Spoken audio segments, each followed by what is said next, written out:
Heroine కరెక్ట్‌గా propose చేసే టైంకి, ప్రపోజ్ చేసే కన్నా ముందు వేరే వాళ్ళతో రిలేషన్‌లో ఉన్నాడు. తర్వాత తను ప్రపోజ్ చేసిన తర్వాత గూడా క్లియర్ కట్‌గా నో అని చెప్పిండు.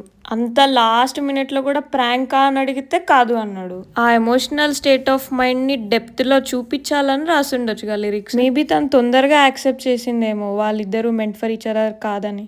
జస్ట్ గివింగ్ మై ఒపీనియన్, ఎవరిని హర్ట్ చేయాలని కాదు. ఒక అబ్బాయి బాధపడితే బాధ, ఒక అమ్మాయి బాధపడితే ట్రోల్. ఏందన్నా ఇది?